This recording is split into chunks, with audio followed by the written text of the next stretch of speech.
So as more and more people are beginning to participate in boycotts of various brands, I think it is important to be reminded of the everyone's favorite "there is no ethical consumption possible under capitalism" catchphrase. And I personally want to change it and make it to be "there's no ethical production under capitalism," because I think it's a little bit more accurate. But either way, you know what I'm talking about. So I think that ultimately boycotts can be helpful, especially to people who are young and not yet fully radicalized, because they will be able to see just how much, this transnational corporations are so intimately intertwined, and how we as people pretty much cannot vote with our money because we have to buy products from companies that are most likely going to be connected, if not owned, to the brands that we are trying to boycott, or corporations that we're trying to boycott. So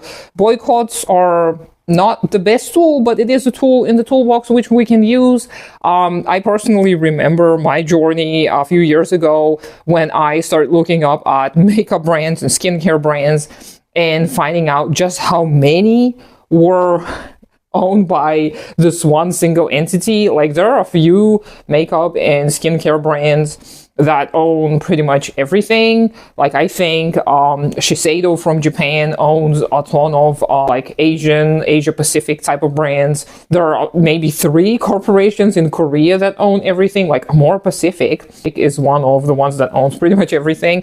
And then in Europe, it's a lot of the brands are owned by like Estee Lauder or Estee Lauder, however you guys want to pronounce it, and L'Oreal as well.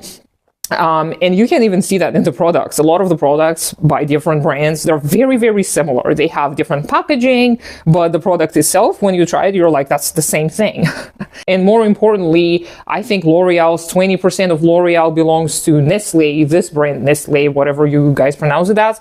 And this is a very notorious corporation for being bad, and they're actually bad. I don't have to put it in quotation marks. They are bad, but they own a ton of other brands as well. Like, I think Starbucks belongs to Nestle, and a lot of other little coffee places and coffee brands are owned by Nestle. So when you go down that route, you quickly realize that you just can't outvote with your money the system that is based on exploitation of humans. So one may become a little bit desperate and saddened by the fact that it's impossible to kind of opt out of unethical consumption.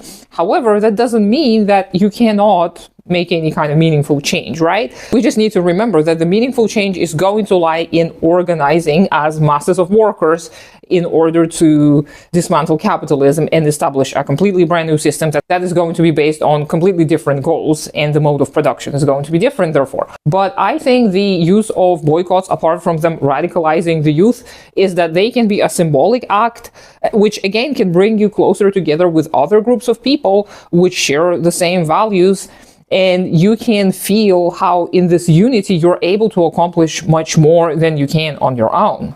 And moreover, with all of these type of events like Black Friday, Cyber Monday, and whatnot, we are tempted to spend more. And many people may be able to use, boycotting as a form of diverting their power into something else and getting preoccupied with something that may be more beneficial to them and ultimately to their community. So I do think that boycotts have their place, and I think that we shouldn't completely be cynical about them and be like, oh, since it is impossible to change capitalism through boycotts, then we might as well not do them. No, that's not true. Boycotts do have their history of success, and they are one of the tools, and we must utilize all of our tools, just like Lenin told us, but a mix of legal and illegal tools, whatever we need to do safely. And of course, I must recommend Imperialism as the Highest Stage of Capitalism, or whatever the name is, I don't remember, but the book, which shows you that ultimately capitalism is always going to end up creating monopolies and destroying competition, which is contradictory to the belief of the free market. And I think that this is an essential read, even if you skip those statistics that are kind of boring and kind of irrelevant to the modern people. It is still a very influential read for anyone. And of course, there are other aspects to this conversation, like people who may not be able to not shop at certain brands due to, certain limitations, disabilities, and whatnot. And we do need to remember the privilege of a person who is able not to buy for a prolonged period of time just because they have enough. But this is another big conversation, which I can have if you're interested in me talking at you for another 10 minutes.